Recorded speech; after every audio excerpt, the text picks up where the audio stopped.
the extension of the knowledge of Christ. Christ, Christ, Christ, Christ, Christ, Christ. I want to talk about friendship, relationships, and keeping a circle. What are your thoughts about keeping a circle and having a relationship circle? Okay, first of all, I would just love to say that, keeping circles and relationship is very important because, everything thrives on relationship. Relationship, as a matter of fact, is the basis of life. Someone rightly said something that touched me. Said, the person you wish to meet in life, you are just 4 contacts away from the person. So it means that everything in life answers to relationship. That's just the truth. So it is then imperative that we know the kind of cycles and relationship we keep. So it means that if relationship is advantageous, then we must learn the skills that keeps the kind of relationship we desire. Well, we must learn the skills that keeps. Okay, so speaking of that, how do you go about I'm sure it's not simple. We just go to the street and I like this person. Are there qualities we're supposed to look out for in keeping a kind of or a type of relationship? Yeah, I think the first thing I'm going to start with is that we must learn that every relationship that is going to endure and last, every relationship that will endure and last, like I said, it must be cumulative, not linear. What I mean by that is that, most times people often think, probably if I walk up to someone and say, "Can you be my friend?" That just that makes the most important decision I've made. Okay, then after that I don't have anything to do. No. Every genuine relationship should be cumulative, just like investment, for instance. Every investment actually compounds in earnings. Yeah. So that means that you must invest in the relationship. So it's not just a linear action. It's going to be a cumulative investment. So it keeps compounding. And the truth still remains that it is what you put into the relationship that determines what you get out of the relationship. So having established this, that we build a relationship for it to last, then the first thing we should do is to establish a relationship. I would suggest that the first key in establishing a relationship is to connect at the heart. Many times people meet people, but they don't connect at the heart of the people they meet. And how do we connect at the heart of the people we meet? The first key to connect at the heart is trust. People barely follow someone dearly if they don't trust such people. That is why one of the major key, even in leadership, is trust. Your followers must be able to trust you. They must be able to see the trustworthiness of your character. So the first thing that is so cogent is to establish a relationship out by connecting at the heart. And if you must connect at the heart, like I said, you must also look at a major requirement, which is you must value people. One of the major things that human needs in life is that they need to be loved, they need to be valued. So when you make people feel that they are not valuable, you actually lose the chance of getting to their heart. So you must let people know that you truly value them, you truly love them. And secondly too, you must also let people, after that you've let them know that they are highly valued, you must also have this mentality that you have a difference, you are a difference maker in their life. How do I mean? Many times we enter into a relationship whereby people are not secured. People feel this guy is going to outdo me. People, they feel what I have to offer is not enough. But in every relationship, the two parties must be contributors. Yeah. So if I don't know what I'm to give, then it's going to be an issue. So I must have a difference maker mentality. That is, I think I'm going to just coin out something from this. You must have this mentality that I can do what you can't do, and you can do what I can't do. Together we can do great things. Right. Let me come again. Right. I can do what you can't do, and you can do what I can't do. Together we can do great things. Yes. As a matter of fact, none of us is better than all of us. Right. So the reason why we need ourselves is to add values to ourselves, to contribute to ourselves. So having this mentality that I've come into this relationship to add something that you don't have, and you also add something to me that I don't have, makes a lot of, as a matter of fact, it even strengthens the relationship. Right. Most times I feel confident in every cycle of relationship I am, because I know I have something to give. Right. And also I'm also at the receiving end too. My friends in my circles have something to give me too. So I have that difference maker mentality that I'm going to do something in this relationship. I'm not a wall, I'm a bridge. So we can easily pass things to ourselves. Wow. Speaking of relationships, what are the types of relationships that we have? Okay, majorly I would love to classify them into 3. We have general relationships, we have seasonal relationships, then we have covenant relationships. Of course, we know the 3 of them do not weigh the same. For instance, general relationships are just people you meet on a daily basis. Probably you met someone in the car, in the bus. You could make friendship in such a way too. why seasonal relationships are people that come into your life seasonally. For instance, your classmates. For instance, you actually, secondary school, for instance, 6 years. University, 4 to 5 years. Yeah, and we're in Nigeria like 8 years, 9 years. Right. But covenant is the height of all, because you guys don't just meet seasonally, you are there forever. I think I would love to point an example of covenant relationship. It has to do with sotai. That was what happened between David and Jonathan. The Bible says that Jonathan loved David as his own soul. So that's a covenant relationship, and it's very rare, but it's something to really pour our energy, time, and effort into. So it can be likened to what we started with, cycles. A covenant relationship can be likened to inner cycle. And when it has to do with inner cycle, what we need to know about, they are not always much. They're just few in number.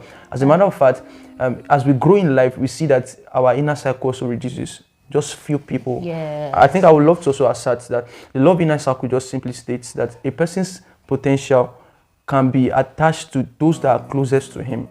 Let me come again. A person's potential is determined to the people that are closest to him.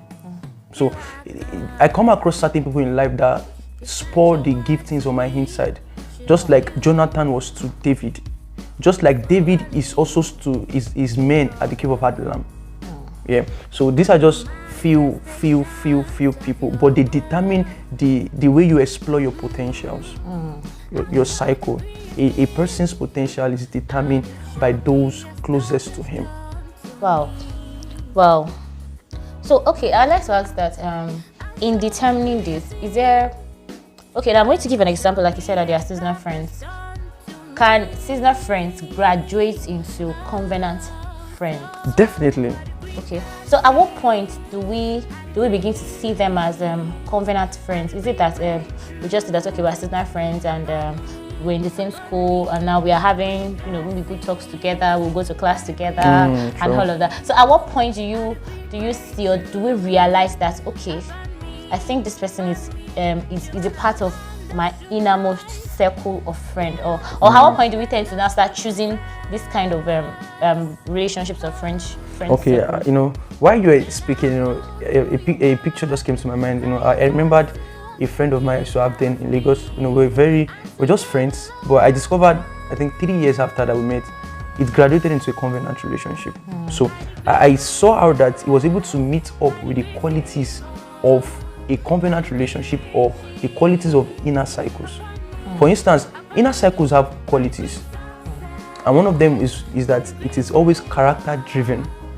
You don't choose, when it comes to general relationship, it can just be based on friendliness. Okay, this person is caring or have something to give. But when it comes to covenant relationship, it's majorly based on core values.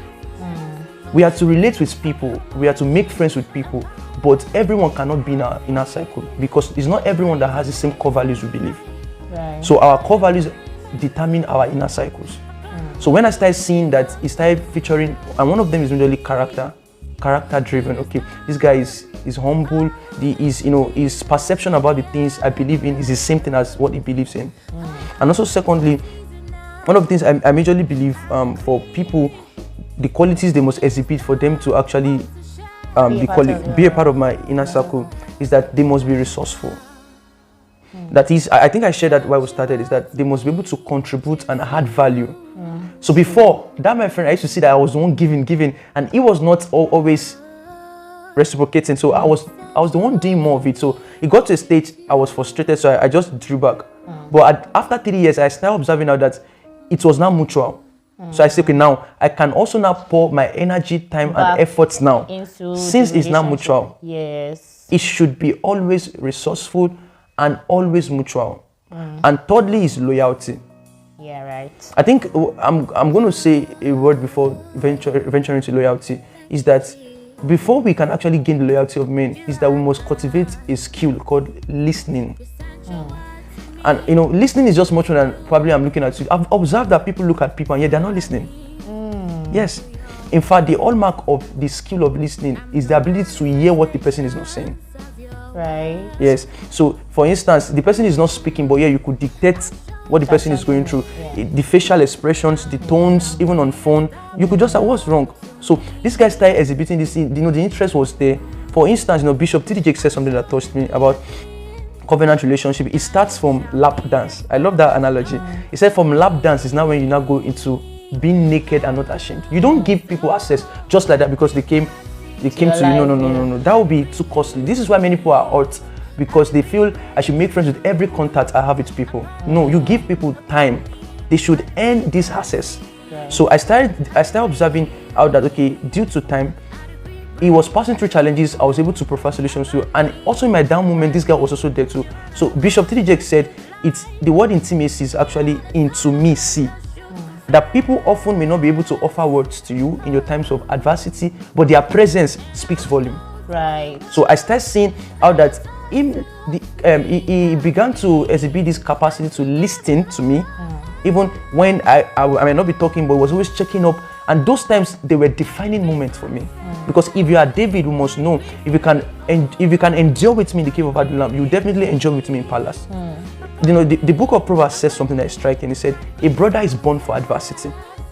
Mark the people that stood with you in times of adversity. There are people to keep in your inner circle. So I started observing that this guy will always come to listen. In a classic book on relationship called How to Win and Influence People and Friends by Dale Carnegie, it says something that is very striking.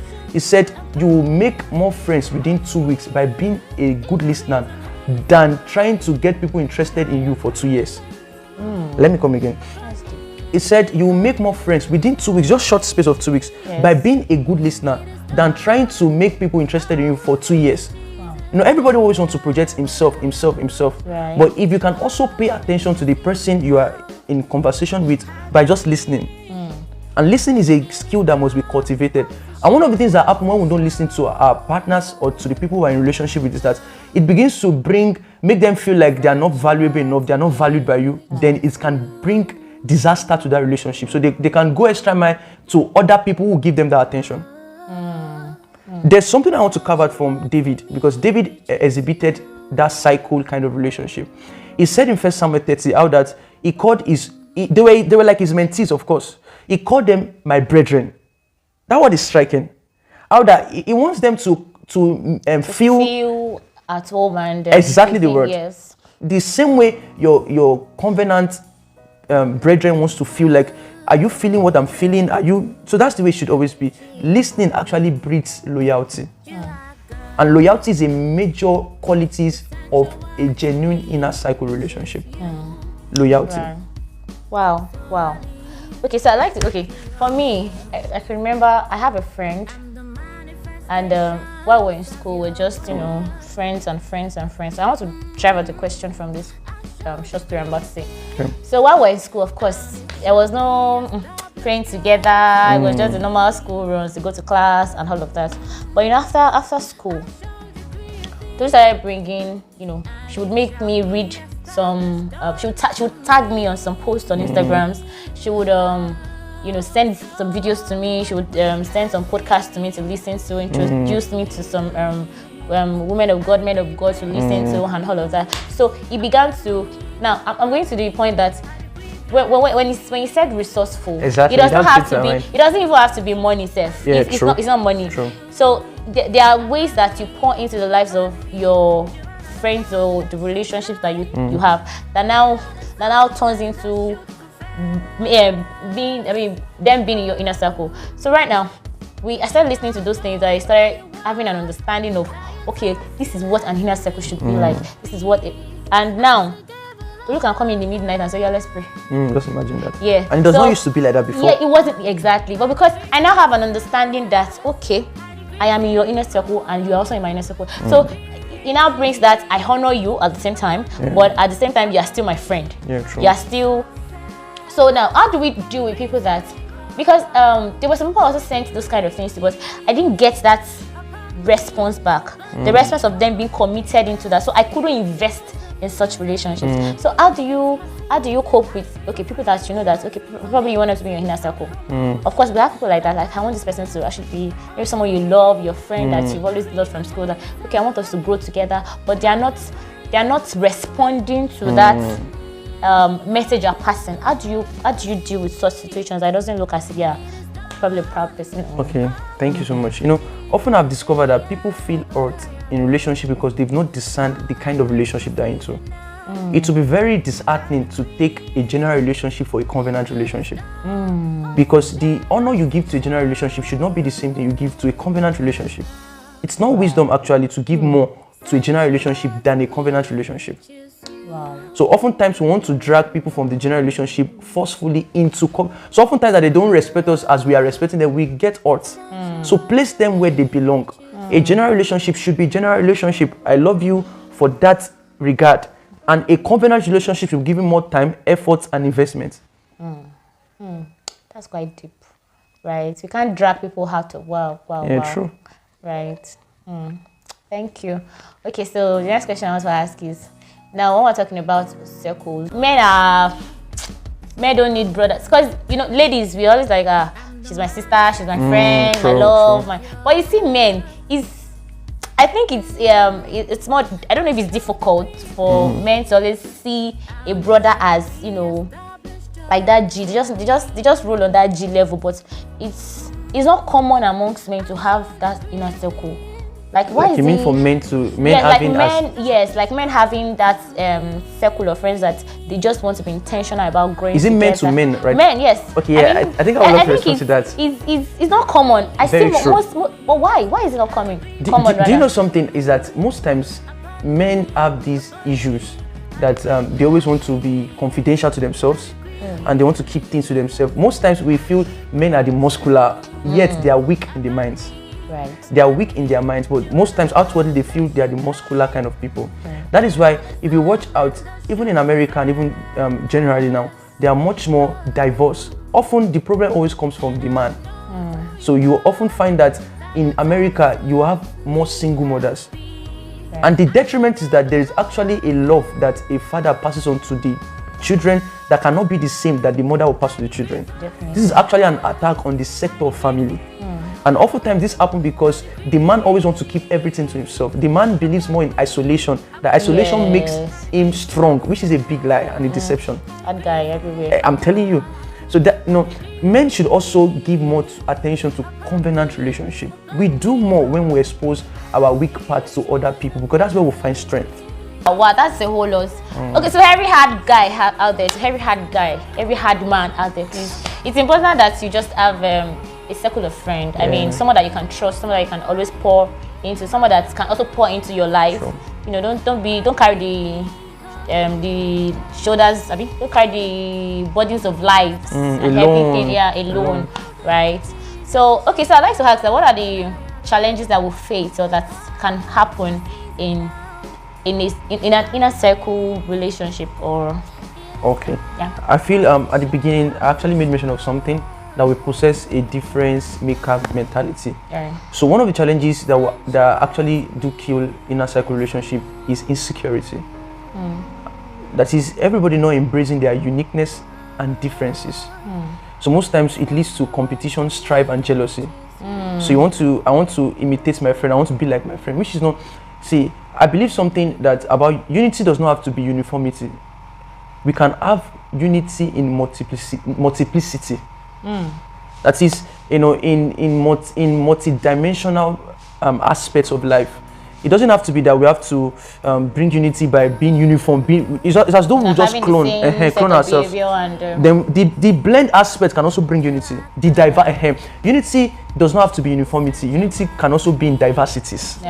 So we come together with our differences. We embrace our differences. For instance, I think this will lead me to talk about personality types. For instance, in your inner cycle, you could have sanguine, you could have choleric, you could have melancholy, you could have phlegmatic. You, of course, for instance, you know that the sanguine are always the fun, loving people. They love relationship. They are easygoing. They are outspoken. So, for instance, a phlegmatic person may not have that personality type. So he must be able to embrace his own uniqueness and also celebrate the uniqueness of the other person. So we're embracing our uniqueness and our differences. With that, we can be able to blend together. Wow, that's great. You said something about I was listening to you one time. You were saying that there are some friends that you actually also, some relationships that you have to tolerate. Okay, yeah. I think I really love. Thank you so much for bringing that. You know that it's still in this issue of the challenges we have.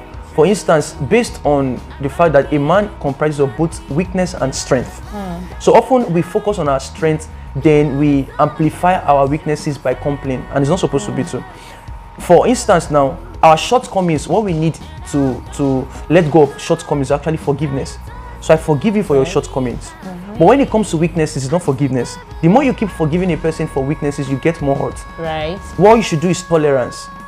So the antidote for hurt in relationship is both forgiveness and tolerance. For shortcomings, you forgive the shortcomings, but for the weaknesses of that person, you tolerate. Right. There's nothing you can do to Peter's nature. What Jesus will do is that I've prayed for you. So he had a tolerance, yet he could still commit so much that upon this person, I will commit the church too. But Peter had weaknesses. It was glaring to all. Right. So, we need to have both forgiveness and tolerance. Forgiveness and tolerance. Very important. Another last question I'd like to ask before we go is okay, so what do you think about genders in relationships? It's not everybody that's comfortable with. I've heard women, some ladies say that they find it easier for them to pour into a guy. And I've also heard guys say that they find it more easier to pour into a female. And I've also heard people say that they find it more easier to pour into a fellow gender, people that they are of the same gender. So what are your thoughts about having different genders being in the same inner circle, having different genders in your inner circle? Okay, I think it's actually a common experience, because personally too, I've heard many of my female friends say they're more closer to guys than females. So it's really not bad, because as a matter of fact, you still need certain ladies they have something to offer even into your life. But what I advise often to keep such people safe and healthy in your cycle is keep boundaries. Right. There's something about intimacy I've always observed is that intimacy have a side effect, which is emotional attachment. So the person involved in that kind of relationship with the opposite sex now should always keep boundaries. But at times, in our soul compartment, we have three faculties majorly. We have the mind, we have the will, we have the emotions. Although the will seems to be the strongest, but I tell you that the emotion is still the most powerful. Because emotion is where your feelings comes in. And even while we try to fake it with willpower, our emotions still creeps into that. Because emotions have life. So what the person has to do is to set boundaries. And as a matter of fact, even keep a kingdom community in such a way that you let the purpose of this relationship know, so we don't cross boundaries. Right. Always make our intentions known. Anytime we cross boundaries, we communicate. I think we're already crossing the boundaries. Right. One of the things that keeps a relationship viable is actually communication. Yes. People are dying and yet they keep quiet about it. It shouldn't be. So we should always communicate. I think we're actually passing the boundary of this relationship. This is the purpose of this. We've actually transgressed. So why not just let's adjust? Speaking up and communicating is really going to help a lot. That's great. Thank you. You're welcome. Do you have any other thing you want to add to? Okay, I just feel what I'm going to say lastly is that the reason why we are actually emphasizing on this cycle and covenant relationship is because oftentimes we get to reach to many people via few people. You don't reach to many people with many people. Yeah. If we look at it even scripturally, and even like I said earlier on, all organization, every successful organization you see out there thrives on relationships. And if you check out the organization is thriving even globally, for instance Coca-Cola, it's just, if you check out the brain behind the success, it's actually just few people. And that cycle.